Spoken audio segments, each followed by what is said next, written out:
All right. I talked about this briefly earlier when we were talking about the building. If you have a building around for 30 or 40 years, you're going to end up doing some major repairs on it to keep it up, keep it nice, so that you can continue to use it. Do those major repairs get expensed when, let's say you put a new roof on a building? Do you affect your net income for that expense when you replace the roof on the building? It's going to get depreciated, isn't it? The same rules apply. I put a new roof on the building, I'm going to get to enjoy the benefits of rain not coming through the roof for 20, 30 years, right? So you're going to capitalize that cost for the new roof. However, if you do an ordinary repair or maintenance, like say, the fuse blows and you have to have an electrician come and fix it, or you got to replace the light bulbs, or one of the windows got broken and you pay somebody to come fix it, that's relative to the cost of the building, that's a small expense. And it's an ordinary repair or maintenance that goes on every day. Those ordinary repairs and maintenance items go straight to your income statement and they get expensed in the current accounting period. However, if you go out and you make if you take that truck, remember that truck we put 200,000 miles on? If you go put a new engine in it so that it can go another 200,000 miles, you've made a major improvement to it. You're going to capitalize that new engine and depreciate it over whatever period of time, say 5 years that you expect to get to use it. So to kind of identify the difference between the two, ordinary repairs are things that don't increase the usefulness of the item, right? If it's a piece of equipment and we go out and we grease the machine or we give it a tune-up, it's just going to keep running. It makes it run longer, right? It doesn't increase the usefulness of it. It doesn't make it last any longer. So it doesn't extend the life of the equipment. It tends to be something that you do all the time. Regular changing the oil on your vehicle, you do it all the time. It's just part of the regular maintenance of your vehicle. Maintains the normal operating condition. Those are kind of the guidelines for normal repairs. If, on the other hand, you do something very infrequently, that's a major overhaul, or you replace some major parts in your machine, like the engine in a car or a truck, if it increases the efficiency, so we have a machine that cranks out 3,000 of these an hour, but if we do this new thing to it, it'll produce 10,000 of these an hour. You've increased its efficiency. If the machine is going to last 5 years, but if I put this new part on it or new motor on it, it'll last 10 years. Those are sorts of things that are additions to the equipment rather than just repairs. And those get capitalized and then depreciated over what you expect the useful life of those significant improvements to be. Yes, ma'am. What if you replace your you said light bulbs are ordinary? What if you replace let's say all your light bulbs are high efficiency light bulbs? Is that? You're still replacing burned out light bulbs, though. But if you came in and you replaced all of your light fixtures to some sort of high efficiency thing, then you're going to fall into, I've made an improvement to the building that I expect to get, I get better efficiency out of that, and it might last longer. I've extended the useful life. So that's where you're replacing all of those fixtures. Like if you replace all the light bulbs or all the windows of your building, or The windows falls into this category, improvements, right? So you have an old building from the 70s and you go in and you replace it all with nice double pane windows. For energy efficiency, you've made a significant improvement to your building. It's going to make you more energy efficient, increased efficiency, extends the life of the building, things like that. So no matter how small the changes, if it increases efficiency, I'd be reasonable about it. That's why I'm kind of throwing out your light bulb example. If it's a very minor cost, why would you take a $300 or $3,000 item and depreciate it over 40 years? You're not gonna. So let's be reasonable and expense those now and move on. So you've got to use your best judgment. GAAP gives you some guidelines, and use your judgment and apply GAAP. Okay, Eric. Okay, well, first question, let's say, how would you separate, like if on ordinary repairs and maintenance? You're talking about, having somebody come and replace the bulbs. Yeah. What if you pay your own employees, but your employees are getting paid an hourly rate, regardless whether they do that or not? You're only going to be buying the bulbs, pretty much. Right. You're still in this category. I know, but do you separate the hours that you pay the employees to do that or not? It's still going to end up in your income statement currently as an expense. You're still in this category. So how many push-ups do you want to do to end up in the same place? Right? Yeah. Okay. So typically the amount of time your employee spends to come in and replace a couple light bulbs isn't worth keeping track of, so you typically wouldn't do it. If, on the other hand, you have your employees, say you're a seasonal business, and you typically are slow at Christmas time and you lay people off, but this year we're going to have everybody paint the building, the outside of the building. You're going to have some, that's different. You're into doing some major renovation on the building, okay? The second question is, how would you go about categorizing them? Let's say you give the example of Chin Chin and Engine, which falls into the other category. Right. How would you go about that? Like, how much does the vehicle cost, and or how much? Now, when you do this, let's use our truck example. We've got a $20,000 truck. Okay, I'm going to come over here and we're going to write a little bit.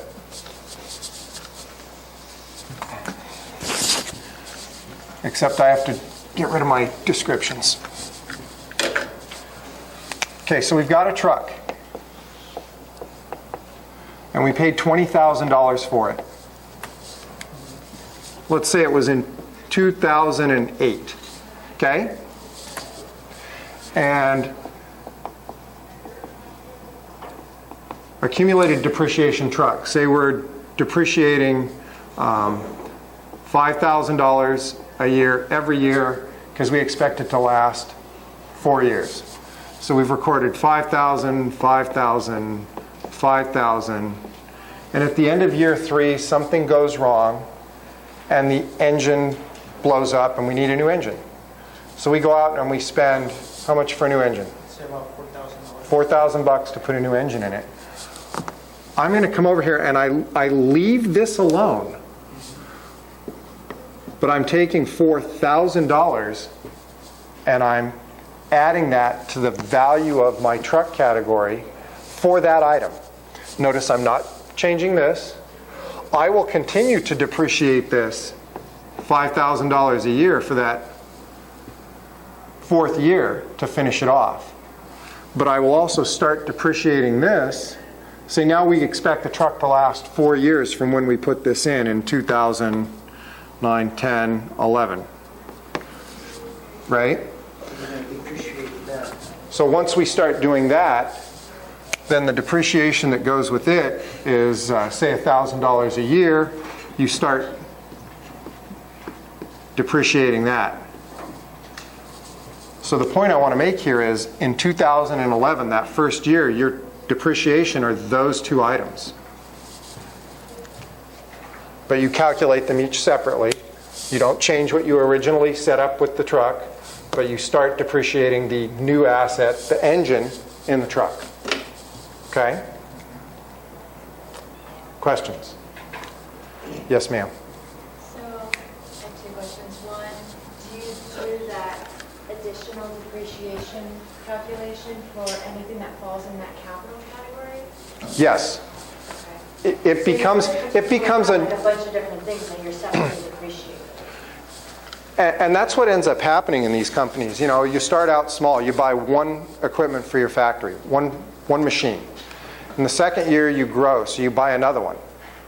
And in the third year, you need 2 more.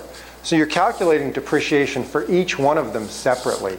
And then each time you do like a major improvement or overhaul to each piece, then you're going to calculate that separately as well? That major overhaul, like this engine, becomes its own separate asset.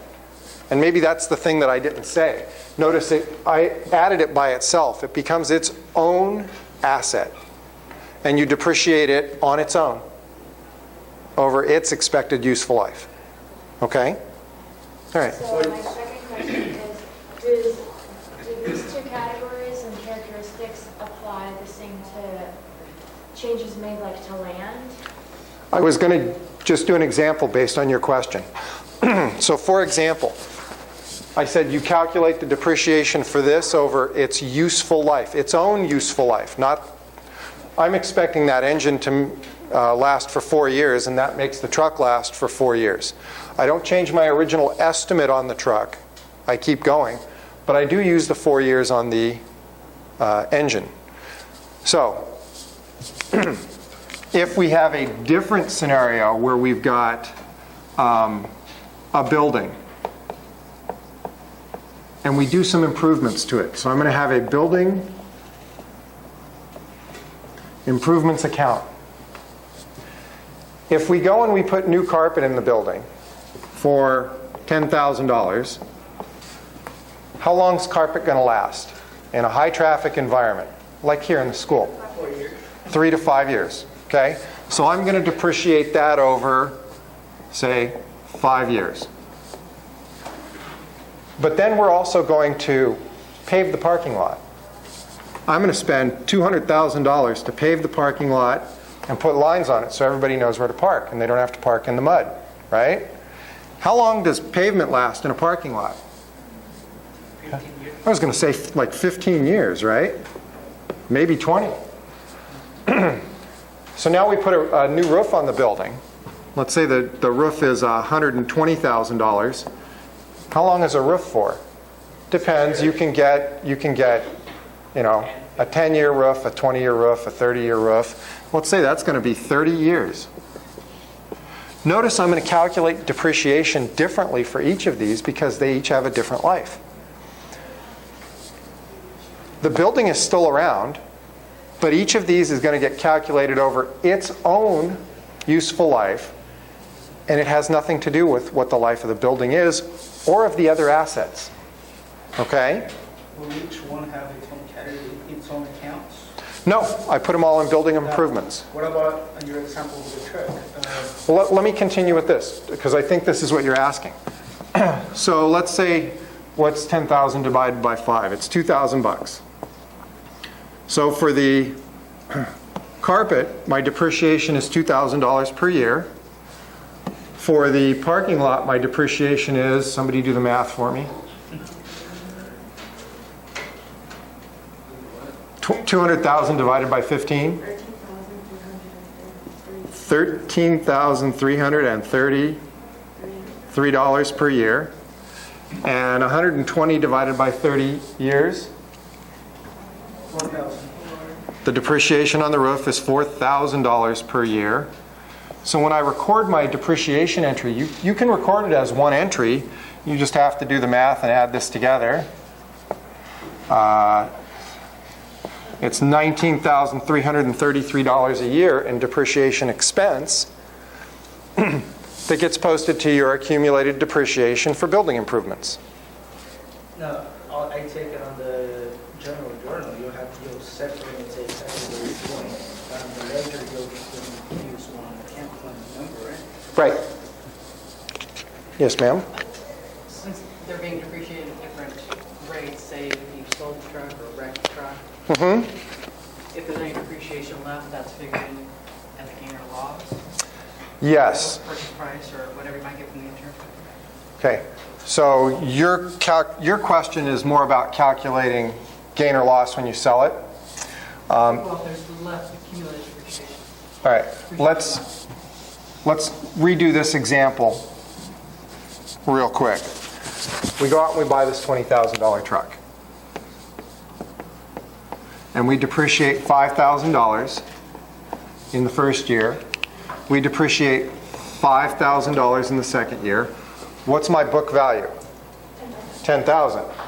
What's my market value? What could I sell the truck for? We don't know, because book value and market value have no correlation to each other. But my book value is 10. Let's go out and I sell the truck for, how much do I sell the truck for? $8,000. Selling price minus book value gives me a loss of $2,000. Okay, but if you've added improvements to the engine, and those are still, they haven't finished depreciating it. Okay, let's redo this. All right? The truck has, say. Yeah. Let's Same say, thing. let's say we now go out at the end of year 2 because we had a bad employee and he blew up the engine, and we put a $4,000 engine in the truck. We have no depreciation on it, and we decide, all right, we're going to sell the truck for whatever reason. It's not big enough anymore, we're going to sell it. So what's my book value? 14. How much can I sell it for? Let's say it's still 8. My loss is now $6,000. Okay? So all of the elements that go along with that truck go into the calculation of the gain or loss. Good? Other questions? The only reason you don't, since like in the building, you make the building improvement account, the only reason you don't do it like on the vehicles is because it's a lot less improvement on them than you do. They end up together. It's a lot less money. They tend to be depreciated over similar periods of time. But if I'm throwing something in that's 5 years that goes with a 40-year building, yeah, I tend to track these separately. Another question, just because I know these new vehicles are coming out this way. The reason I was asking you if there was a cost of whatever asset you get to where you go in which category here. Newer vehicles, diesel vehicles, I mean, every 5 years or so, there's a very good possibility that you have, just for maintenance, you're going to be spending about $5,000 on them. Mm-hmm. Where would you think that, just because it's something that it might become very common with vehicles nowadays? What is it that you're doing to it, though? It's a catalytic converter. Oh, so you're spending... See, the thing is the way... You're talking this very fine line, okay? I could argue that both ways. That, okay, I expect that to happen every 5 years, therefore it's normal, recurring, and ordinary. Or since it's $5,000 and it's relatively large compared to the value of the vehicle, it's an addition or an improvement, and I can put it down here. Either way, I've applied judgment within the terms of GAAP. Make your best argument and apply what you think the true economic situation is.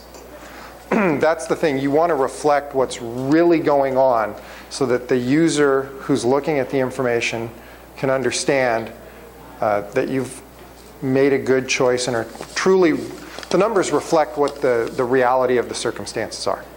Okay? Other questions? Lots of questions. Does this apply to land also, like changes that you make to the land? Okay.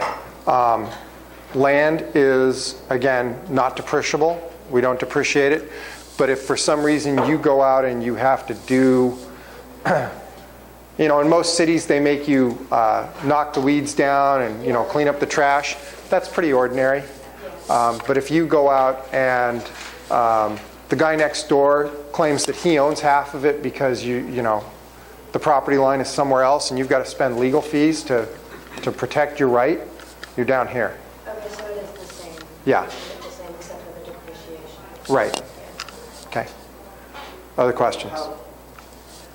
Yes, sir? If the improvements over here, we're depreciating the improvements themselves in land, we just Right. add You can put- and don't worry about the depreciation. You can put improvements on land and depreciate them. That's why you have a land improvements account, like parking lot, things like that. an example here, let's say you buy a piece of land, and I run into this, they're supposedly contaminated, so you have to pay to get it tested and everything, which I believe it was close to $80,000. Right. Pocket change. How would you go on that, because that's land? That's part of your acquisition cost, because you did it when you bought it, right? It will go down. Yeah, that's part of your acquisition cost. Okay? Other questions? Moving on. Okay. Let's just walk through this. I want to remind you. If we make a capital expenditure for a building or a piece of equipment, it gets capitalized and it ends up on the balance sheet as an asset, which is a debit account. The expense doesn't show up on the income statement now, but it shows up as time goes on when you use the asset. If it's a normal expense, for example, cleaning up the weeds on that piece of land we were talking about, that gets expensed in the current period. It ends up on the income statement. If you increase the expenses on your income statement, what happens to your net income? It goes down. So the risk here is if you miscategorize, if you don't capitalize an asset, you go out and you buy a great big building, so you spend $1 million on a building, and you don't capitalize it and you put it as an expense in your income statement, what does your income look like? Yeah, it's off by $1 million. It can have a major impact. Okay, so realize that. So it's important that you get it right. I want to talk about this term from GAAP, materiality. Okay? I want to go back to your question about the light bulbs. If I replace all the light bulbs in the building, because I want to go to compact fluorescent. Yeah, okay. And if I replace all of the lights in the building and it costs me $3,000, is that a material amount to my income statement? If I'm IBM, the answer is no. Okay? If I'm a very small mechanic shop in town, it's a big number. Okay? And because of that being material in relation to what my net income is going to look like, you may end up capitalizing it because you don't want to mislead people about what your net income really is. Okay? So that's the time when you look at it and does it make sense what you're doing with the expense, and does it really truly reflect the economic realities of the transaction? Good? Okay. Depreciation. We love depreciation. If you take my Accounting 6 class, we will do depreciation in Excel every possible way. It's a lot of fun. It's much better doing it in Excel than it is doing it with a calculator by hand, I'll tell you that. Okay. There are lots of different depreciation methods. I'm going to cover a couple of the common ones. There is a tax depreciation method that is set out in the Internal Revenue Code that you're better off letting a computer calculate for you because it's just a little easier. But let's talk about calculating depreciation. You take your acquisition cost, and again, we want to allocate part of that cost, what we paid for it, to each period in which we get to use the asset. In our example, it was an airplane, right? So the depreciation expense for the current year gets put in an account called depreciation expense on the income statement, and you get a corresponding credit that goes in an accumulated depreciation account like I was doing up here. In this case, it was, here's our truck, goes as a debit in our balance sheet, and we're crediting accumulated depreciation each year, year 1, year 2. In our depreciation expense account, we get that corresponding year one depreciation debit of $5,000.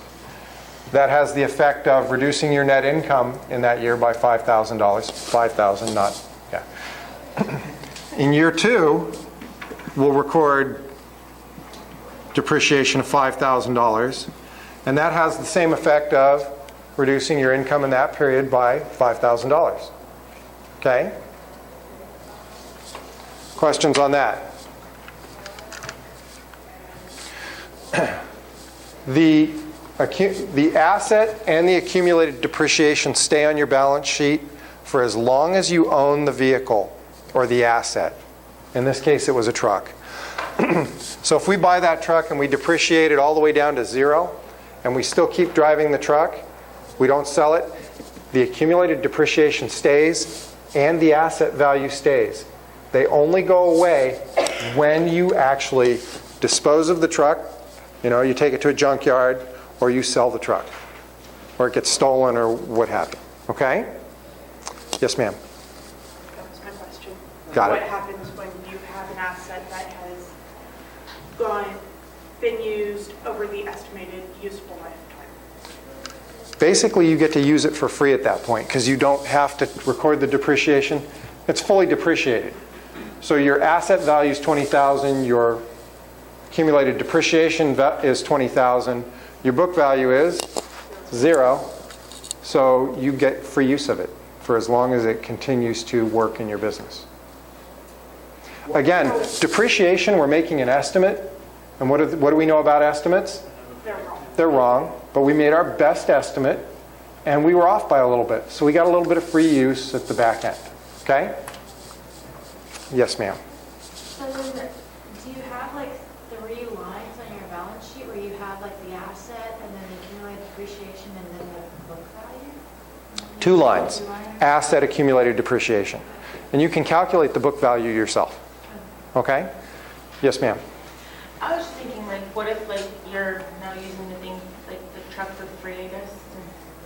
What it implies is we've overexpensed in years 1, 2, 3, 4, and we've underexpensed in year 5 until we sell it. So, Let's say it breaks down, like, is it just, since you're used up the depreciation, should you just replace it, or should you just fix it?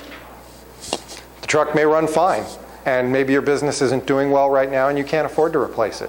So you choose to keep using it rather than sell it like you had planned on 5 years ago. So the fact that it's fully depreciated doesn't make those business decisions for you. Okay? Eric? I know it's happened, and I'm curious as to how would you solve it. If they keep on depreciating the building or whatever asset you have, how would you go about correcting that? If they go after... If you go below? If you go below, yeah.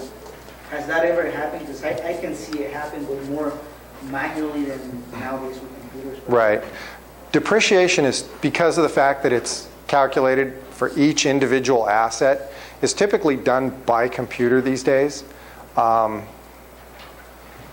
I've seen it come out where somebody calculated a year wrong halfway through and it was off by a little bit and we fixed it, but I've never seen someone go negative.